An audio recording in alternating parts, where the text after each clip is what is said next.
Hello friends and welcome back to our channel Study Quill. So in the last video we have discussed something about the sets. Now today we are going to deal further and we are going to move ahead into it. Today we will be discussing about the two main topics, that is first one, that is a cardinal number of a set, and the second one is the interval notation in our sets. So let us come quickly to the first one, that is a cardinal number.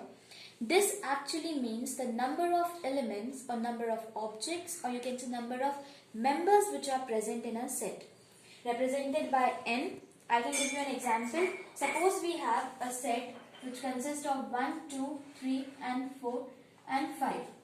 So the cardinal number of this set will be equal to 5 because it has got 5 elements, 1, 2, 3, 4 and 5. Similarly, you have a set like A, B, C, D and E. Suppose take it till D only. Then it has got 4 elements, A, B, C and D. Therefore, the cardinal number for this set is 4. Okay. Now, the second one, this is very important because it is very helpful also. That is the interval notation. Now, the first thing that comes in our mind is, why do we use this method and what is it? So, interval notation refers to the representation of a set with the help of a number line. Okay. Why do we use it? Because there are a set of numbers, like if we say we have to write the set of real numbers. Then are we going to write 1, 1.2, 1.3 and even more than that, 1.21, 1.23, 1.212 like that? No, we cannot write them. We cannot represent them in words or in the roster form. So for that sort of sets which we have, generally for them we use the interval notation. We use a number line to represent the sets. Now, here we will be using two types of brackets or braces. The first one will be the square brackets. In this, these are used for the closed ones. That means, if suppose a set is given to us, like if I write it in the set builder notation, x such that x belongs to real numbers and x is lying between 1 and 5. Now, in this we can see that this is used. That means a less than and a greater than sign are used but not equal to. An equal to sign is not used. That means we are not going to include the upper limit or the lower limit in the set provided to us. So the representation for this set will be from 1 we are going to start. I can make it here a number line. So from 1 we are going to start and it has got the upper limit as 5. So from 1 to 5 I will be writing it and I will be using these empty or the hollow circles I will be making on both of them because both of them are not included in the set. Okay. This is there, and how do we represent them in the form of this thing, that is the brackets? Then we use simply, we write 1, 5 and we use these, that is this bracket. Okay. So this means that both of them, that is the upper limit and the lower limit, are not included in the set.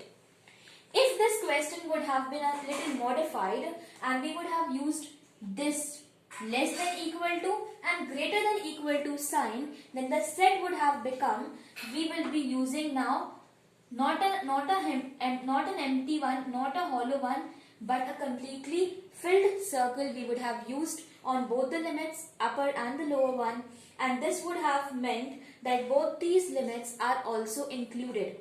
That means the representation in this brackets form, we would have written it like this: 1, 5 with the help of these square brackets. Okay. Now another thing is, if suppose it was a set of natural numbers, then we would have circled all of them. Not, this is meaning it is a set of real numbers from 1 to 5. Okay. Real numbers, that means all the numbers which are going to be lying between these both limits are going to be included. But if the set would have been a set of natural numbers or a whole numbers or something, then we would have circled all of them. Like if here the limit was natural numbers, like suppose the condition was provided to us that x belongs to natural numbers, then we would have used, and this would then like this we would have used. This is set of natural numbers. Okay. Now after this, and for this we wouldn't be using this the brackets one, because this is simply meaning that from 1 to 5 real numbers it is. Okay. Now after this we come to this thing, like suppose it would have been 1, x is lying, x is between 1 and x is this, how do we read it? X is greater than 1 and x is less than equal to 5. X is greater than 1 and x is less than equal to 5. Now x is greater than 1, that means 1 is not going to be included in it. But it is less than equal to 5, that means 5 is going to be included. So we are not going to make a hollow circle. I can just rub it.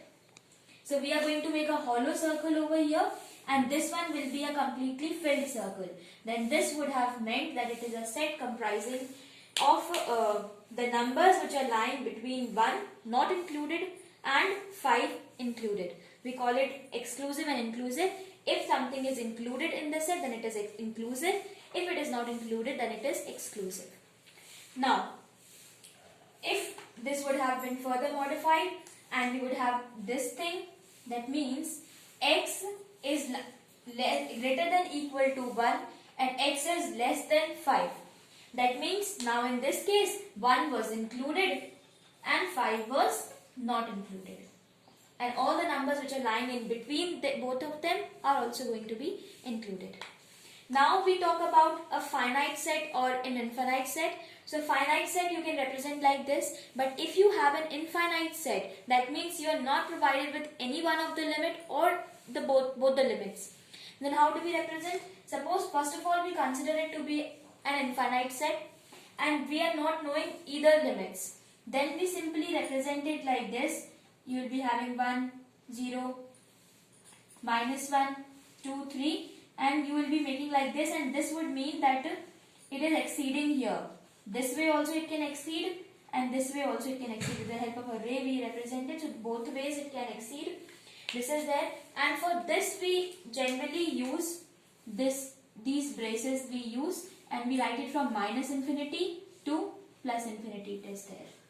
So this is how we represent it.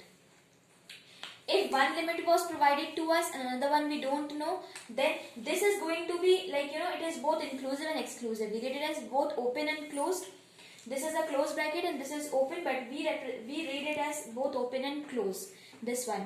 If one limit was provided to us, either the lower one or the upper one, then we can represent it. Suppose the upper limit was provided to us and that was 5 included, and the lower limit we don't know. So how do we represent it? Lower limit we don't know, we use this bracket and we write it minus infinity. Lower limit we don't know.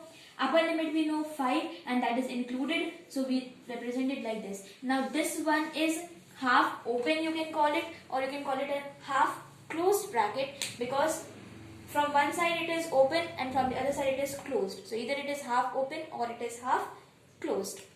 And if we were provided with the lower limit and we were not knowing the upper limit, then it would have been like, suppose the lower limit was 3 and upper limit we don't know, and 3 was not included this time.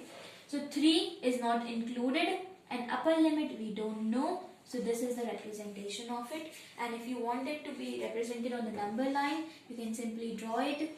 This is the 3 over here. You have 4, 5 and so on. 3 you have to make it like this. It is going to be a hollow circle. And here we don't know the limit, so we'll be just making a dark line over there.